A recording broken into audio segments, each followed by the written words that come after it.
We are back. Hour 2 for me, hour 4 for the whole show. So once again, thank you to everybody who stuck around for this whole afternoon and who plans to stick around deep into the evening. We, of course, are bringing back D-Bro, Derek Brown. D-Bro, how did your first couple of segments go? Kids and grab food and everything. So, trying to like sprint back in here. So if I'm sweating, it's because I've been running, man. Running. Yeah, that's it's not from your daily like going to the gym. I see all your tweets, not skipping like Not that, all that. that good stuff. Not that. I'm over the hill. Gym is done. Nah. Hey, your words, not mine.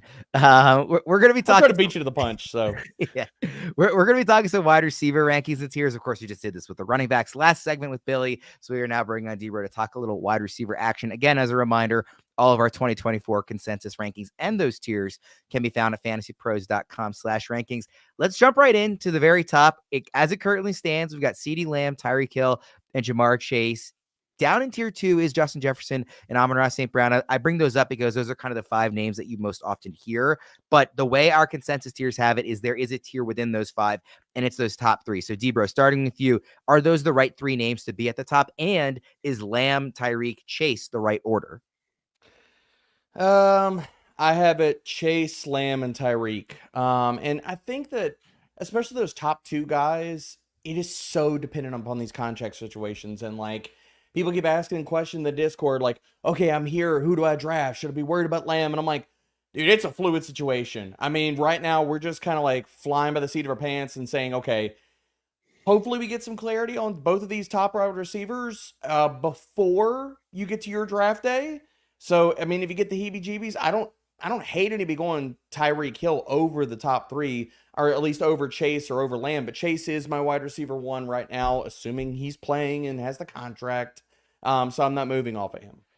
D-Bro, I already kind of asked Fitz this from the running back perspective in the last segment, but are these guys going before the Bijans and the Breeses of the world? Are they behind them for you? Are they kind of interspersed all within one big overall tier? Like, how are you approaching it between not just parsing between these guys among the position, but against those elite running backs?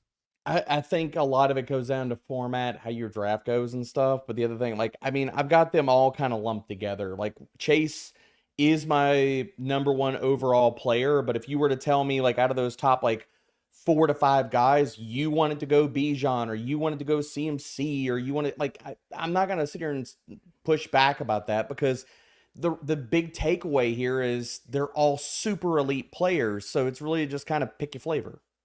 Fitz, is this the right tier 1 with just these 3 names? And is this the right order within the tier?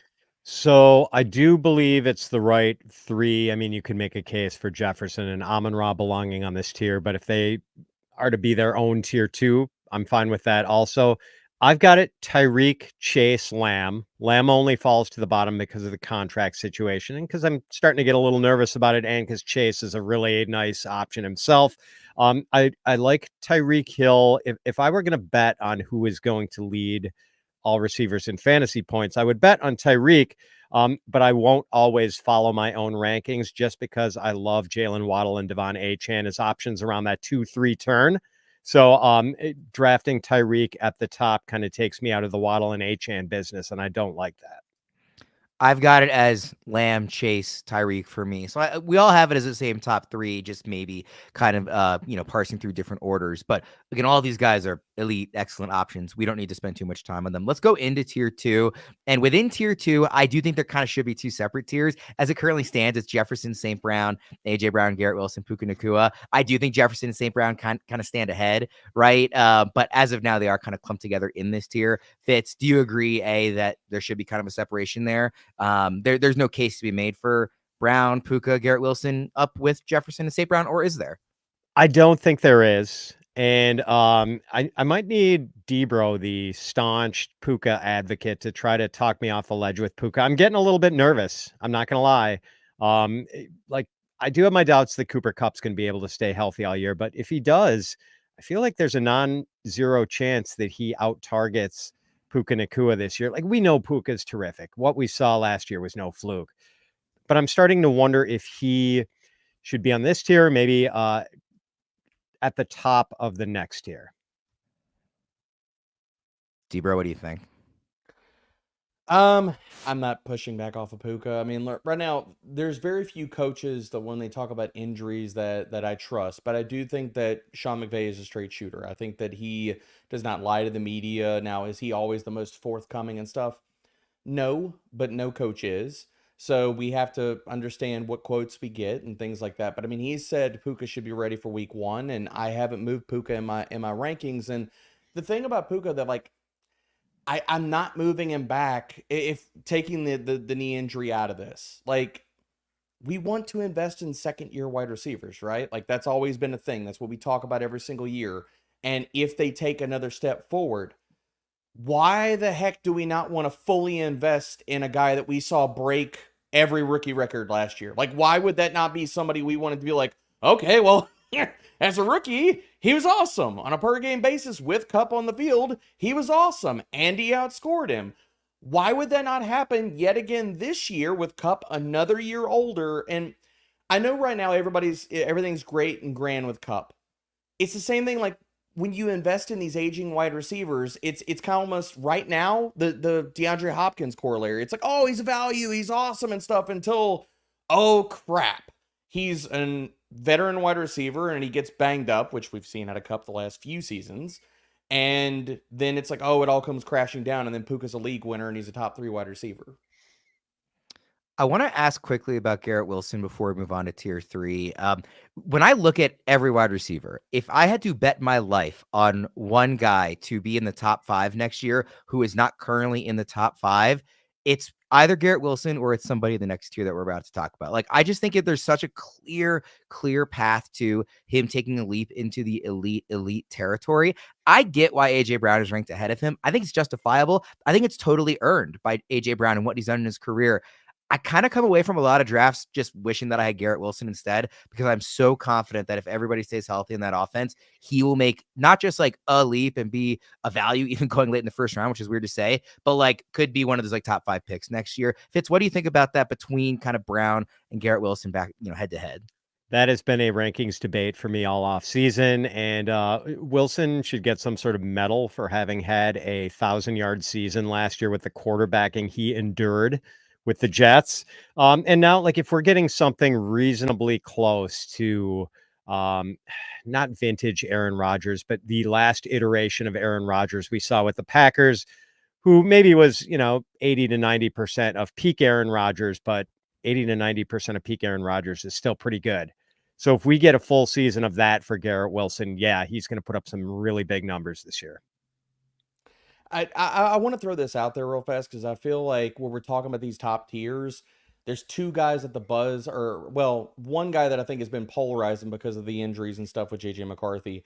I want to throw this out here, boys. I'm not fading Justin Jefferson. Like, I still have him tier 1. I will take the falling value. Like, I'm not worried about Jefferson at all. I need to make that very, very clear to everybody watching this show right now, because I've seen and I've heard and I've gotten questions in the Discord about Jefferson falling to the back end of first round. Everybody's so worried. I'm like, does everybody not realize he was still on pace for 2,000 receiving yards with Nick Mullins under center? And Nick Mullins is still on this roster. So all the worries about Sam Darnold, if he sucks, Nick Mullins is coming in. And we already know what that looks like. So I'm not worried about Jefferson. And the point about Garrett Wilson, I have AJ Brown ranked above Garrett Wilson, and I have him as a tier 1 wide receiver. I think he's got wide receiver 1 overall upside this year, because as good as AJ Brown has been, and this is no shade at DeVonta Smith, and we'll talk about him later, but AJ Brown what did we see out of last year before that offense truly went sideways? He went on a run where he was dominating. And this year with Kellen Moore coming in, we have seen the Eagles go pace up. We have never, ever, ever, ever seen the Eagles go pace up and pass happy and throw a lot in the red zone. So while everybody's worried about, is it Barkley or is it Jalen Hurts that gets the inside the 10 touches and the touchdowns? I think that we could be sleeping on a monster season from AJ Brown. I do think it's a good point that like I think he just gets under discussed on a lot of shows, Yes. especially this offseason. Like you're either talking about the elite tier one guys, which you have him there, but he's not there in consensus, or you're talking about the fun young up and comers like Puka and Garrett Wilson. Like he kind of gets overlooked, not in terms of ranking, but in terms of discussion. So I'm glad you brought him up, and I think it's worth kind of highlighting that there's significant upside here too. I get so much FOMO when I don't have Garrett Wilson that I find myself drafting him over AJ Brown more. But again, I think it's super justifiable and probably correct to have AJ Brown at least ranked higher. Let's get into tier 3, and there's a couple of young names here that I want to talk about. We'll start with Drake London, and Debro, this has been your guy from day one, and that has not changed here as we enter into the 2024 season. Obviously, the quarterback upgrade is significant. He's currently ranked as a wide receiver 1 at the back end of those rankings, going kind of in that early, round 2, mid-round 2 range, depending on the league. How excited? I mean, let me just clear the paint and say, how excited are you for Drake London? I love Drake London. I'm going to draft him in the second round in so many leagues. And I get where people are saying, okay, well, we haven't seen it. But if you look at his rookie season and we had more passing volume in that offense, then we would have already seen it. Like, just to be kind, rewind for people and remind them the talent of Drake London in his rookie season amongst all qualifying wide receivers, at least 50 targets. This man ranked 4th in target share, 15th in yards per route run, and 7th in first downs per route run. So on a per route basis, he was producing as a wide receiver 1, a very strong wide receiver 1. The reason we didn't get the fantasy production to follow that type of skill level is because of the passing volume. Oh my Lord. Well, welcome to 2024, people. We're getting the passing volume this year. So Drake London to the moon. Fitz, what are you doing with London? I know there's other names in this tier that you want to talk about. We'll get to them in a second, but London specifically with where he's ranked right now, and obviously you have to use a second round pick to get him. Are you comfortable with that, or are you still a little bit hesitant? Yeah, very comfortable with him in the second. I'm just not getting as much of him as I would like because I do have Marvin Harrison Jr. and Chris Olave ranked ahead of him. But yeah, I mean, I like him. I came onto the Fantasy Fest over an hour ago, throwing shade at Arthur Smith, and I'll just continue that. London, considering that the number 2 wide receiver in targets last year for the Falcons had 30 all season. You would have thought Drake London would have had this mammoth target total. I think he finished like 29th in targets in the league last year. And, that is suboptimal play calling, I would say. And I think London's going to have a much better year. No question about the talent. I mean, you just watch it and he is going to be really good this year. Yeah, let's actually go to Olave, Fitz, because you kind of just mentioned him already. Because they're back to back in the rankings right now. They're both young guys. They both have had quarterback problems in the past. We believe in the talent for both of them. So what's separating the two of them for you, and why are you interested in Olave? Yeah, I mean, 87 catches for 1,123 yards last year, 12th in targets among wide receivers. I know people aren't all that excited about Derek Carr as his quarterback, and I get that. But, Carr has floated some pretty good seasons for Raiders receivers in the past. I mean, like this was a guy who facilitated 1,000-yard seasons for Amari Cooper and Michael Crabtree in the same year, much earlier in his career. So I'm not too worried about that. Olave hasn't had more than 5 touchdowns in either of his first 2 seasons, but considering that he had 32 touchdowns in 33 career games his last 3 years at Ohio State, I think there's maybe some untapped TD upside here. I just think he's a really good player, and he could be in line for a big target share. Just in the preseason game last night, 9 passing attempts for Derek Carr, and 4 of them were targeted to Chris Olave. I think that's a sign of things to come. Debra, are you going back to the well with Olave this year? Oh, you better believe it, man. I love Olave this year. I mean, he's going to eat, man. What's to stop him from getting a 30% target share? Legit. He's already shown to us that he can command targets at a high level. There's nobody. Rashid Shaheed, while I like him, this is going to be a ridiculously concentrated passing attack. And now Shaheed's banged up. Juwan Johnson is banged up. There is nothing to stop Chris Olave from seeing 10 to 12 to 14 targets every single week. And I know we kind of brought up Derek Carr in this discussion. I would like to also interject here for a second that Carr, and I found this like when I was pulling up Jordan Love stats from last year, weeks 12 through 18. How many people out there know that Derek Carr ranked third in passing touchdowns, and amongst all guys, like he was top 10 also in adjusted completion rate. So while I'm not over the moon with Carr, I think we are sleeping on a little bit of his talent in the sense that he can support Chris Olave, especially considering that supporting cast to a monster season. One other name in this tier that I want to talk about is Jaylen Waddle. I did a bunch of shows with you guys and Erickson over the last few weeks about different people's favorite picks in every round. And Debra, I think you were the only one who didn't have Jaylen Waddle as your favorite third round pick. Not that you dislike Waddle, but everybody else was just go draft Jaylen Waddle in the third round. He's the most obvious smash pick there. There's a high floor. There's also a high ceiling. So Debra, why did you not pick him in the third round? And how much do you hate Jaylen Waddle? I don't hate Jaylen Waddle at all. I know. I really like Jaylen Waddle. It's just when we got to that point in the draft, there's just other guys, and Waddle is among them. Like, I like Waddle a lot this year, and he's again. I think the one thing the point that we're not connecting, though, I will say this on Waddle is if we are all collectively very, very high on Waddle, and we think that regression points to him having a better year than he did last year, shouldn't we also be just a tad? And I'm not saying a ton, and I'm not saying he falls off the map. If we think Waddle gets more touchdowns this year and he has a really, really good season, shouldn't we be just a touch lower on Tyreek Hill than we are? I mean, I think it's reasonable. Fitz, what do you think? No, I mean, because I think the targets are going to be pretty heavily concentrated with Hill and Waddle to the wideouts. Like I'm sort of fading any sort of impact for OBJ. Like, yeah, I mean, Waddle has put together 3 straight 1,000-yard seasons, and he's done 2 of them playing with Tyreek Hill, who's been this mammoth target hog. I mean, Waddle got to 1,000 yards last year playing with Tyreek and missing 3 games. And he does it because he's a really good receiver. He's averaged 10.7 yards per target, a really, really good number over the last years while playing with Tyreek Hill. So I know some people are a little bit hesitant to take the number 2 receiver in any team's offense, and Waddle's wide receiver 20 ADP reflects that. I think he should be going much earlier. I've got him wide receiver 13. I want to go ahead. I got him wide receiver 15. Sorry, Worm. Okay, no, you're good. I want to quickly touch on a couple other names in this tier. When I mentioned Garrett Wilson as kind of the guy that I was like, if I had to bet on one person to be in the top 5 next year who isn't there now, it's Wilson. The other guy in that conversation for me is Marvin Harrison Jr. The only thing he hasn't done is do it in the NFL level yet. But if he does it for a year, what is there to knock against him? If he has the season that I think we are all expecting him to have, and he's ranked as a wide receiver 1 before playing a down in the NFL, then I just think it'll be impossible to keep him out of the top 5 next year. I mean, Debra, is that like a reasonable assessment for you, or are you maybe a little bit more bearish on him than I am?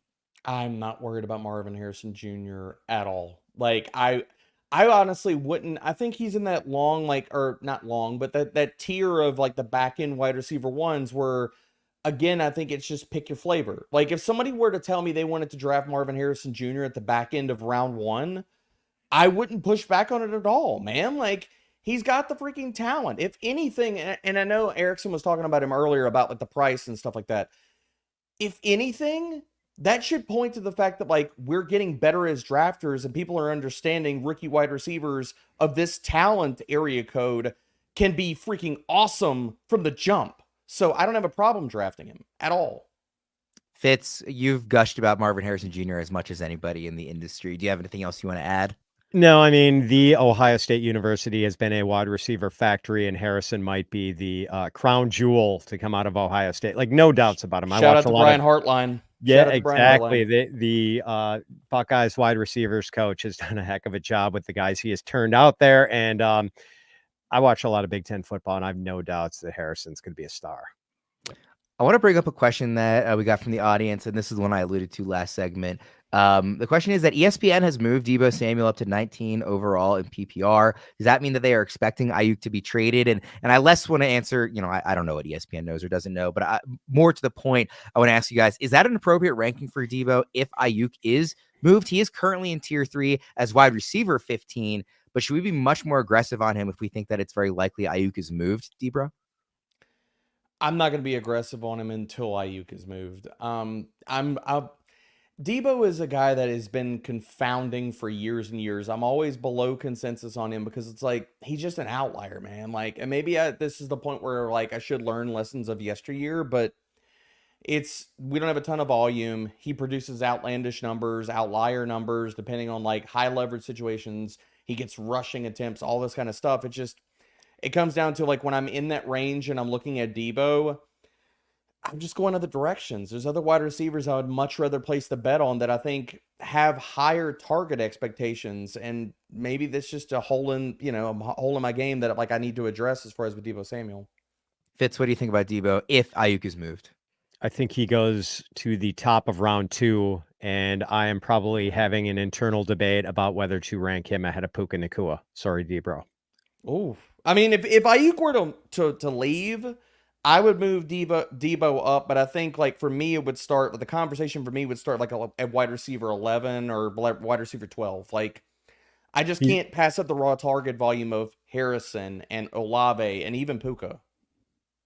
If you are a sports betting enthusiast, you'll want to download the free Betting Pros app for iOS and Android. Use Sportsbook Sync to automatically track your bets across all major sportsbook in one spot. Easily track your bet performance by sport and bet type, including game picks, props, and parlays. Get personalized bet recommendations tailored to your interests, create your own betting system for free, and receive ongoing bets that match your criteria all season long. This all sounds great, but what's even better is that you can get a free trial of Betting Pros Premium right now. If you've never had Betting Pros Premium, just download the Betting Pros sports betting app and activate your free trial of Betting Pros Premium on the upgrade screen. Start your journey to becoming a true betting pro today.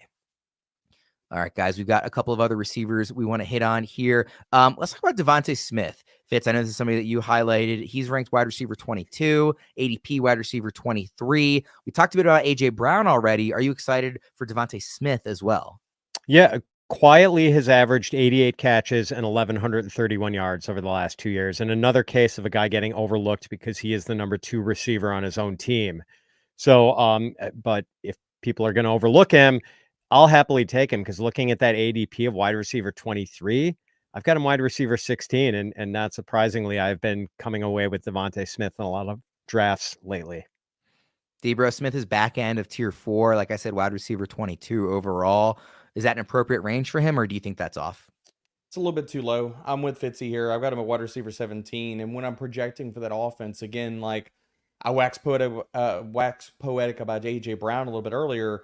It goes back to, I think we're going to see the most passing volume for the Eagles passing attack that we've seen since Jalen Hurts has been the starting quarterback. I think we see that this year. And so we need to be raising the floor for DeVonta Smith this season. Kind of back to back with him in the rankings, Malik Nabers, who I think is ranked too low. He's wide receiver 23, wide receiver 24 in ADP, 23 is an ECR. I am just taking all of the Malik Nabers this year. I'm not worried about like the little ankle thing he had in practice. We talked about, again, in one of those episodes we did with kind of favorite picks by each round. Deaver, I think you had Nabers as your favorite round 5 pick. And I said, he's not getting to round 5 if I'm in that draft room. Cause I just like with the target volume I expect him to get, and with the talent level that I know he has, it's just like very hard for me to imagine he's not a top 18 receiver by the end of the season, assuming health. Like I think Daniel Jones is not very good, but he's good enough for an elite receiver like this. I just don't get the case against him for being outside the top 20. Yeah, I mean, I've got him inside my top 20. I've got him actually at wide receiver 18. I did move DeVonta Smith over him. I have Nico and Jaylen Waddle. I will say, and I'm massively in on the talent. I will say watching Daniel Jones play this preseason has been a sobering reality of just how bad he is. So that makes me want to move him down just a hair. But I think wide receiver 18 is appropriate right now. Although I will say this and own this, that seeing Daniel Jones play football again really hurt my soul yesterday. Because like, what did he have? 2 picks, and he probably should have had 3. It's bad. They need to go out and sign Ryan Tannehill. Please, Giants, sign Ryan Tannehill. Fitz, Deeber and I both said Nabers top 18. It looks like you've got him top 15 in your rankings. Yeah, I've got him wide receiver 15. And Debro, 2 years ago, the Giants were 16th in offensive touchdowns. So this can be a respectable offense with Daniel Jones at the controls running the Brian Dable offense. Hope. And in fairness, 2 years ago, Daniel Jones did not have a wide receiver the caliber of Malik Nabers. As far as drafting him, a lot of people are reluctant to buy into rookies because they have no NFL track record. But with such an obviously gifted rookie as this is going to be your opportunity to buy him as cheaply as you possibly can, like until the twilight of Malik Nabers' career. I would encourage you to seize that opportunity. We don't have time to hit all the names that we had planned. And I do want to quickly mention, because Debro, you guys talked about this earlier on Terry McLaurin. Like, I'm all in. I think his ranking, I think he's completely misranked this year as wide receiver 31, ADP wide receiver 30. You know, I've said this before. I don't think he should be up there with Garrett Wilson and Drake London, but it feels to me like those guys are getting the bump from the quarterback upgrade, and we're not giving the appropriate bump to Terry McLaurin. This is his lowest ADP since he was like a relatively unknown rookie coming in, like a day 2 pick, and he is the best quarterback of his career. I do not get it. I am completely with you that he is underranked right now. I think he finishes closer to wide receiver 1 territory than wide receiver 3. That's one of my bold predictions this year. And then the other name, Debro, that I just wanted to hit on before we get out of here is Christian Watson, wide receiver 38, both in ECR and ADP. He's the type of guy who, I mean, it's very easy to paint the picture of this could be a league winner if everything goes right. I don't disagree with any of those takes, Worm. Those are beautiful takes. I love that. Why can't your ability to make takes like that also cross over into pop culture and movies? Can we ever get that on the show, please? As a birthday present to me, you couldn't even give me just like one episode off. Oh, here we go. Happy birthday, Worm. No, happy birthday. I should have like brought a cupcake and stuff. I know. No, I wasn't fishing for that. No, I appreciate you, Debro. Fitz, very quickly, any thoughts on Christian Watson? Tall, fast, scores touchdowns in bunches, had 8 of them in a 4-game stretch as a rookie, 4 of them in a 3-game stretch last year. If he stays healthy, if he's got those hamstrings taken care of, and he did see a specialist in the offseason, has adjusted his training routine. Yeah, exactly. If he plays 16 games, I think we're getting double-digit touchdowns out of him. Straight from the mouth of our resident Packers fan. So hope everybody listens.